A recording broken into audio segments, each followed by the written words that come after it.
Là l'ambiance elle est pas encore folle. Mais ça va commencer à arriver là, on les voit arriver. Bah justement ça arrive derrière. Et bah dis donc, ils sont pressés de commencer.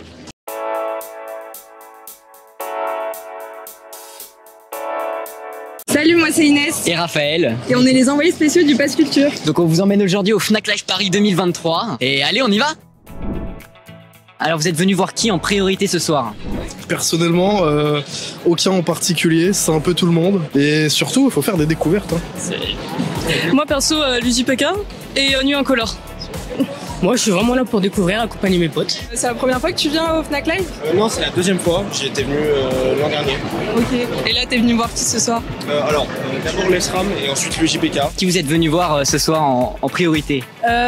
Franchement, Nuit Incolore pour moi.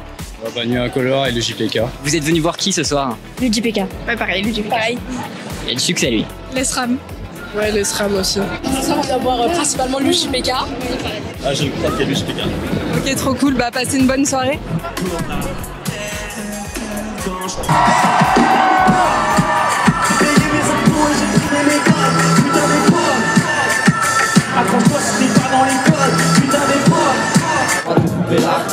Dans le noir clair, on finit par y voir clair.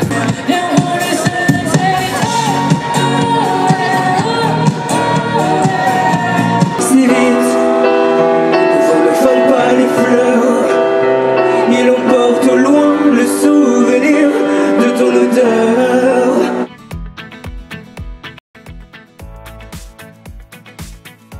Alors bonjour. Bonjour. Pour commencer, très heureux de t'interviewer. De même. Alors, première petite question. Donc, ton nom de scène, c'est Nuit Incolore. Est-ce que tu peux nous expliquer pourquoi ce nom? Alors j'ai choisi Nuit Incolore parce que je compose essentiellement de nuit. Et donc nuit. Et incolore c'est parce que je passe pas mal de nuits blanches avec tout ça, qui sont quand même très noires. Et je recherchais un nom un peu poétique comme Vendredi sur mer justement.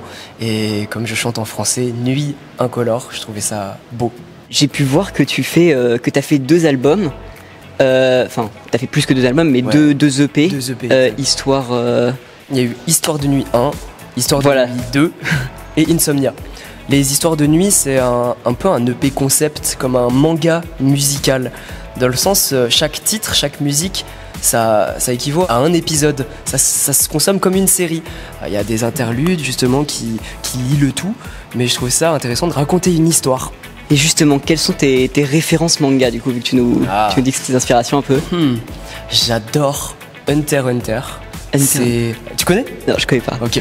En gros, alors c'est assez drôle. Le plot, c'est un petit garçon qui est à la recherche de son père et qui se bat avec une canne à pêche. Donc voilà, ça c'est c'est le plot principal. Et ce que je trouve cool, c'est que on part d'un point A et on arrive à un point B justement avec toute une forme d'évolution. Et c'est un peu pareil dans ma musique. Je suis parti de ma chambre et là je me retrouve sur scène au Fnac Live. Ouais, c'est incroyable. Hein. Petite question concernant le Pass Culture. Qu'est-ce que t'aurais fait toi avec ton Pass Culture si t'avais eu l'occasion? Déjà, étant suisse, pour moi le Pass Culture c'est la meilleure des inventions. Hein. Genre, ça nous manque dans notre pays. Et ce que j'aurais fait avec le Pass Culture, je me serais acheté un début de piano, on va dire, ou peut-être des livres, je ne sais pas. En fait, j'aurais tout fait. J'ai trop de choses à faire, des concerts. Honnêtement, je sais pas, ça aurait été trop dur. J'aurais été là en train de choisir plein de choses, mais je pense des livres. Vas-y, honnêtement, s'il faut répondre, Ouais. des livres. Il y avait beaucoup de possibilités. Hein. Ouais, non, il y a trop de choses. Oh, super.